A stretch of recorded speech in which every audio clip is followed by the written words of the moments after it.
Bem, vamos agora, depois de termos analisado aqueles conceitos básicos anteriores de polarização, de ondas, vamos considerar agora as ondas SPP,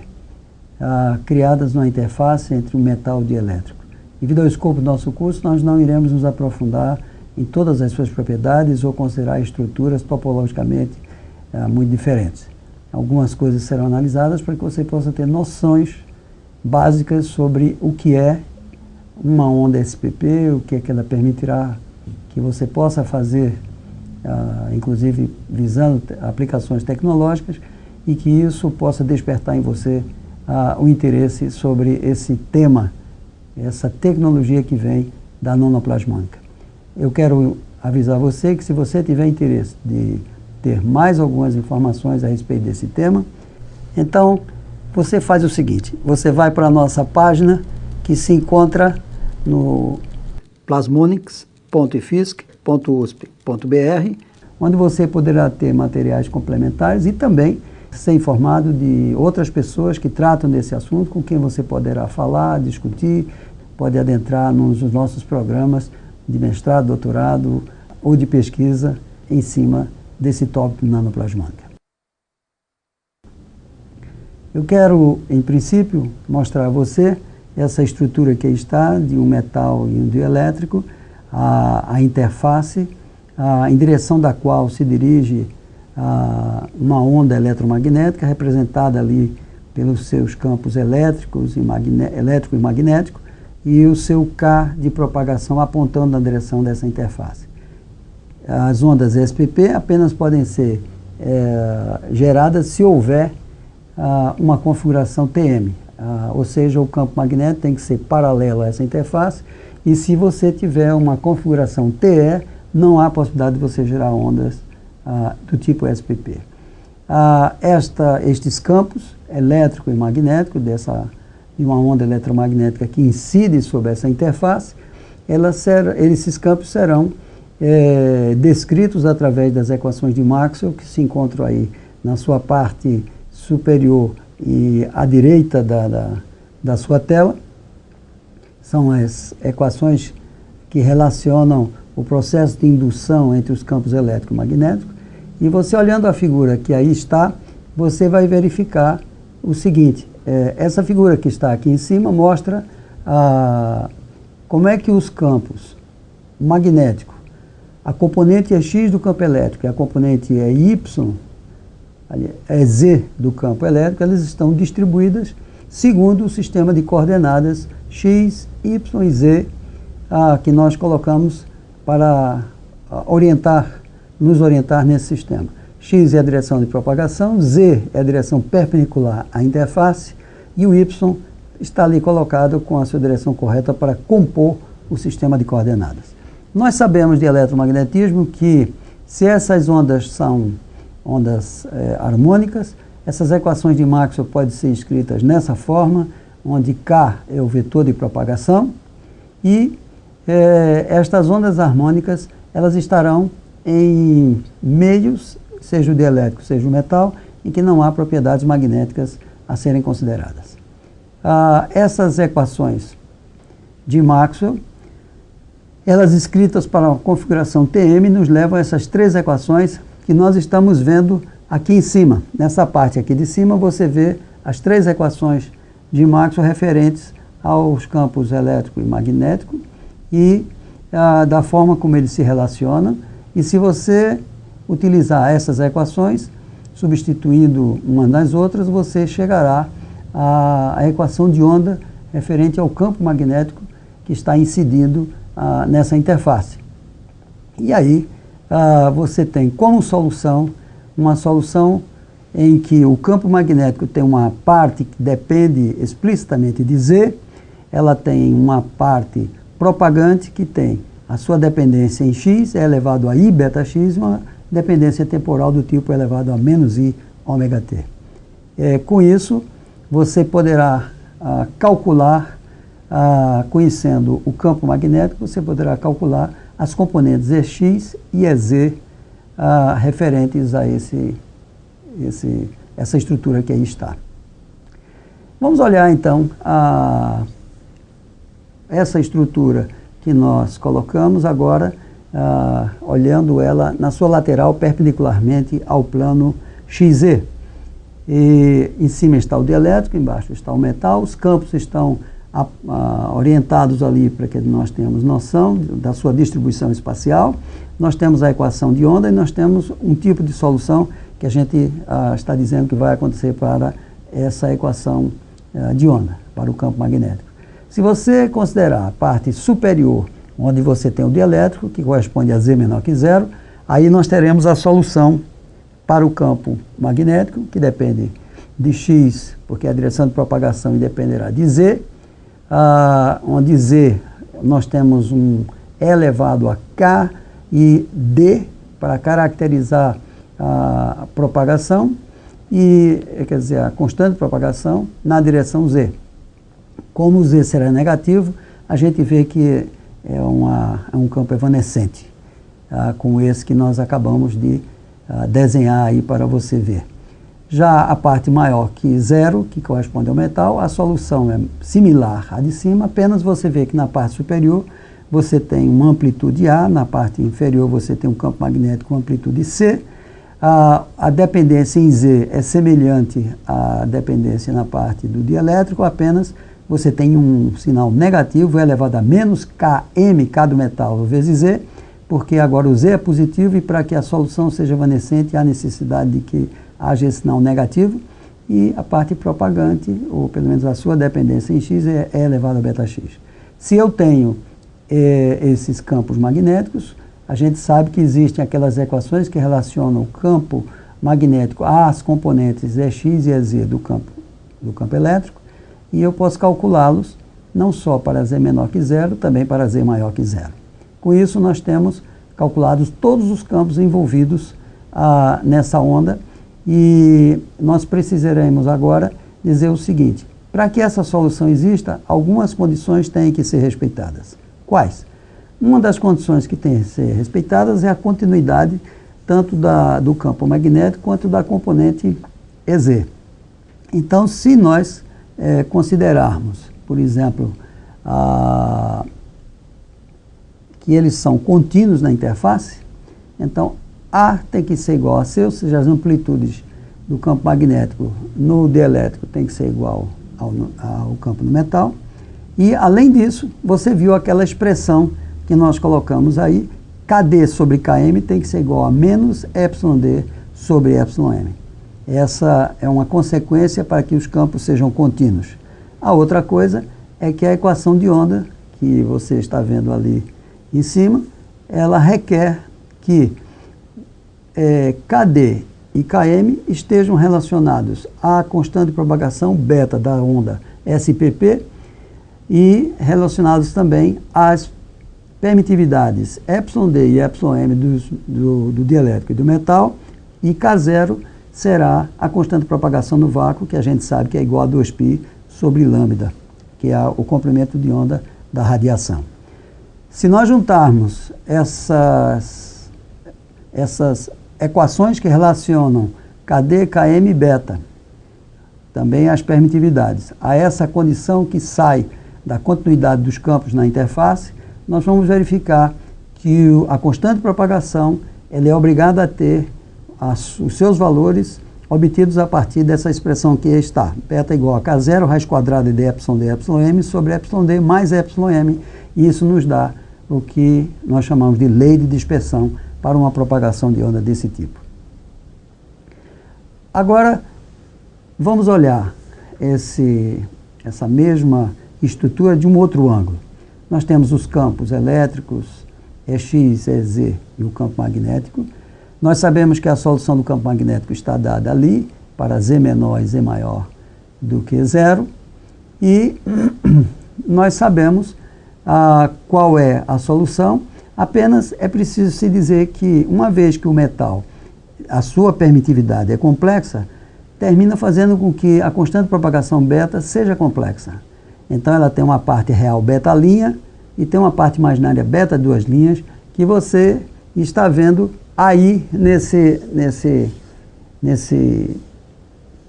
canto do seu lado direito. O campo, então, pode ser escrito dessa forma que aí está, e especificamente nós vamos separar na direção X a parte que nos dá a propagação em X e a parte que dá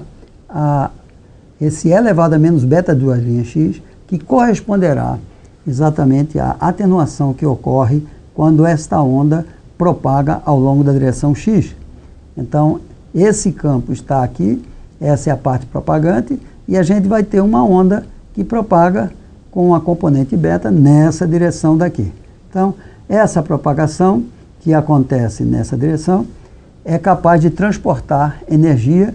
e transportando energia também nós podemos realizar uma série de processos como modulação e outras coisas mais. A intensidade de energia eletromagnética, eu vou calcular a parte referente ao campo magnético, é dada por essa expressão que você encontra. É só pegar o meio de μ0 e o módulo ao quadrado do campo magnético. Usando-se isso, nós podemos fazer uma experiência aqui que mostra algo muito interessante. Imagine que eu lance a luz em cima de um espelho, essa luz é lançada em cima de uma interface metal, dielétrico, e nós geramos uma onda SPP como essa estrutura que você está vendo aqui embaixo, dos campos elétricos, magnéticos, e com a sua dependência evanescente ao longo da direção Z. Se nós fizermos essa experiência, a luz que é espalhada nessa interface, ela poderá ser capturada lá em cima. Repare que se você considerar que essa onda está propagando nessa interface, e se você considerar que isso está sendo coletado numa cama CCD, então você poderá ter, por exemplo, essa figura que está colocada aqui à nossa direita na tela, né? Então você tem aí esse ponto brilhante que o círculo está mostrando, que é exatamente onde a luz com a polarização TE incide sobre a interface. Você vê que a luz está considerada ali e ali ela fica. Se por acaso a sua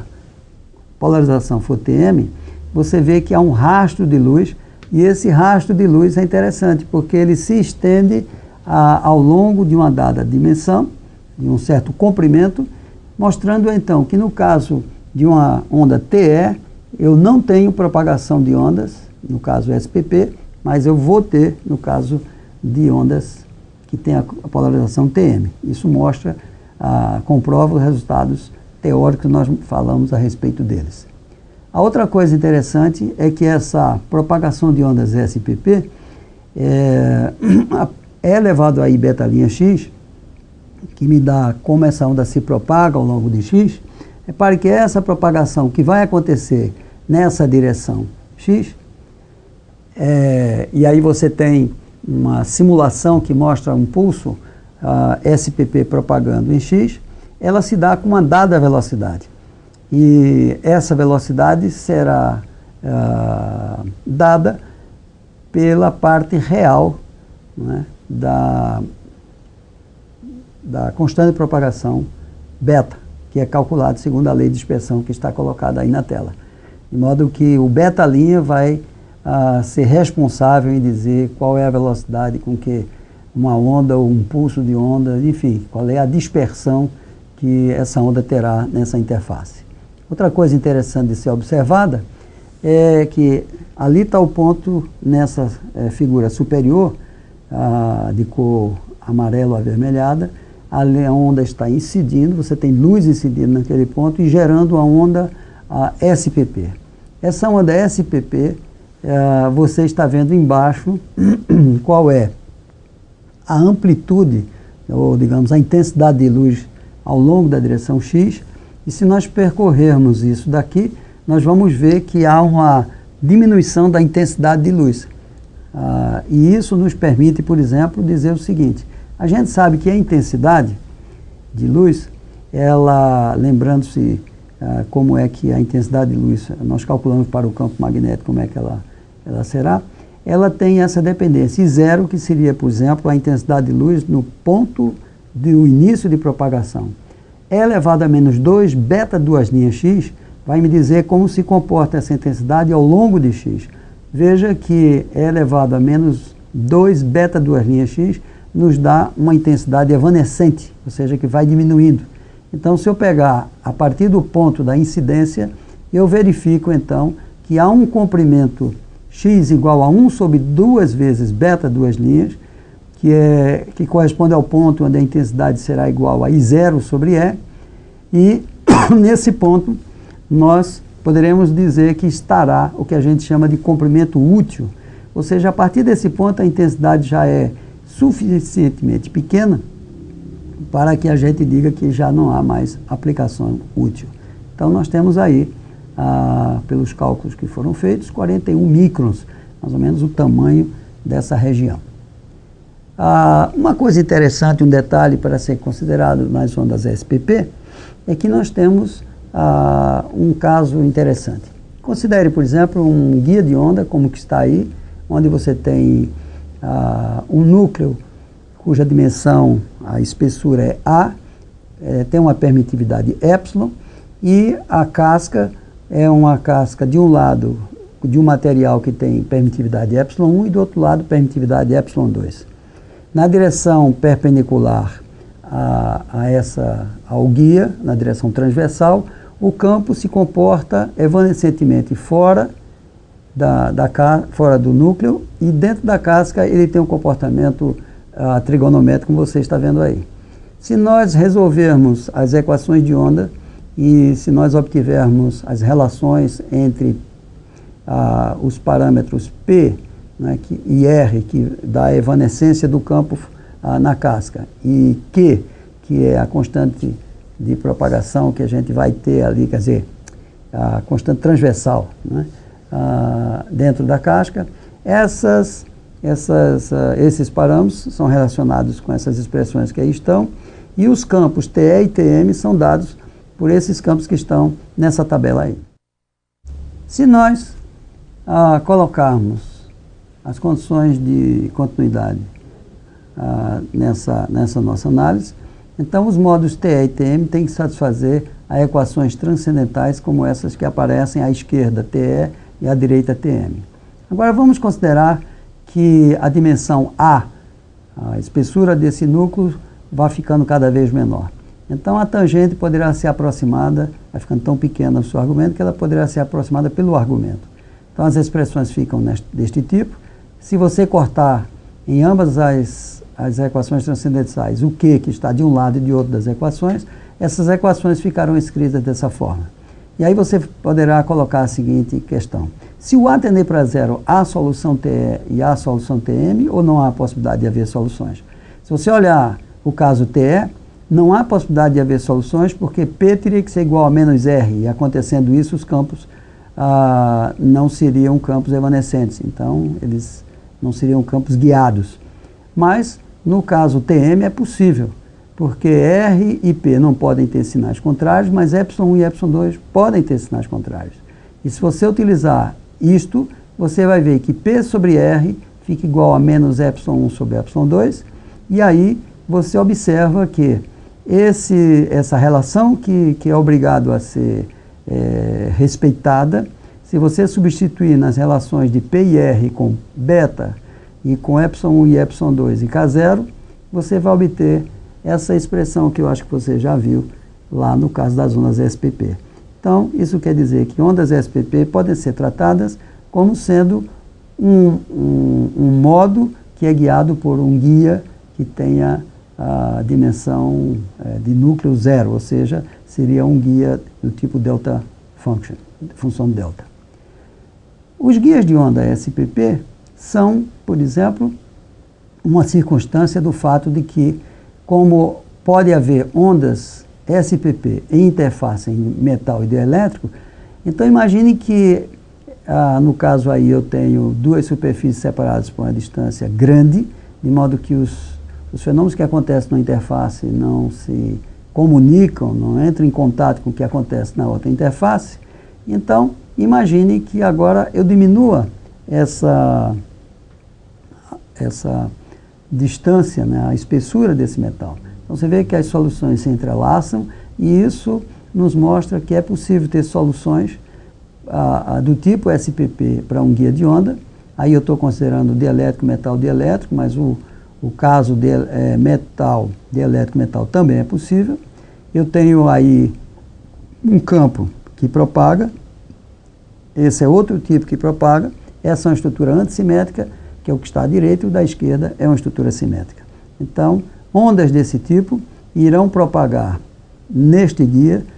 Novamente eu tenho uma constante de propagação beta, que propagará ao longo de x, elevado a i beta x, então tem uma propagação de onda nessa direção x. Vocês estão vendo aí uma simulação que mostra uma onda antissimétrica que está propagando na direção x.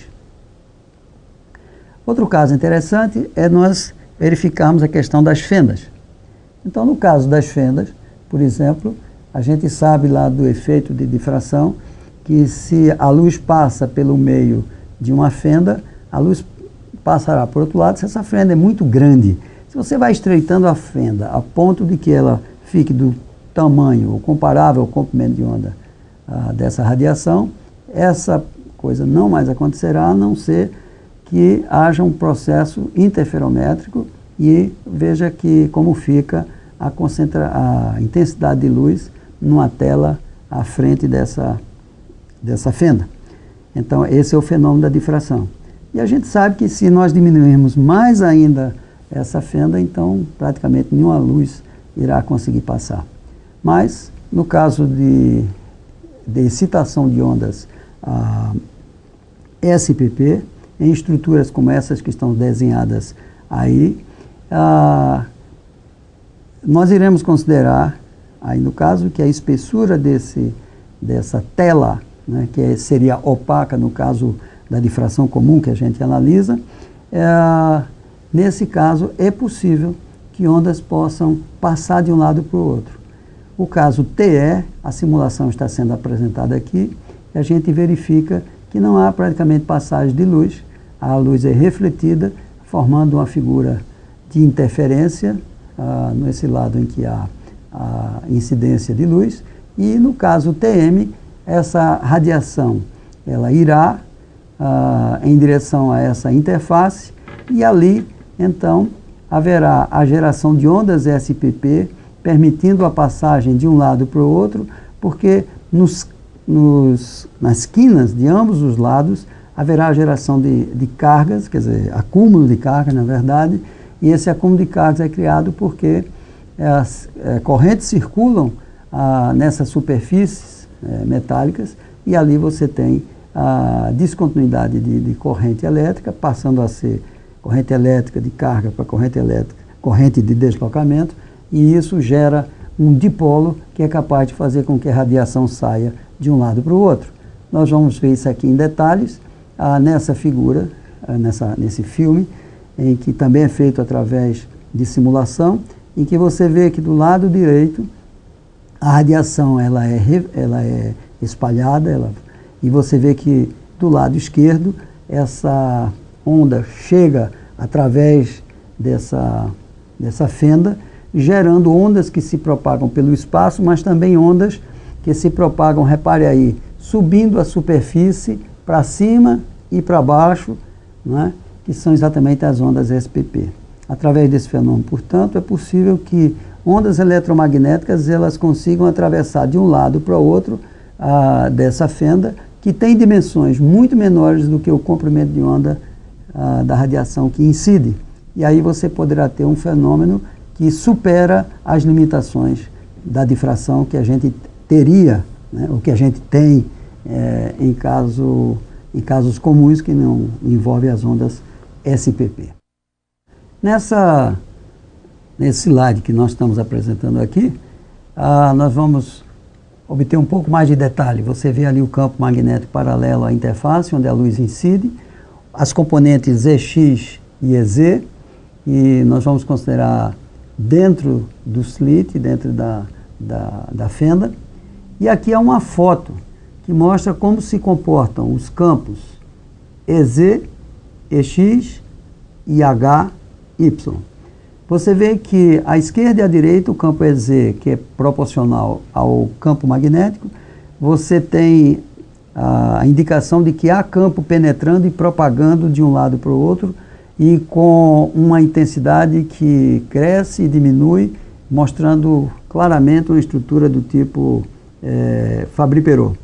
Já a figura do meio, você vê com muita clareza o acúmulo de carga, onde então é onde acumula-se o campo, a intensidade do campo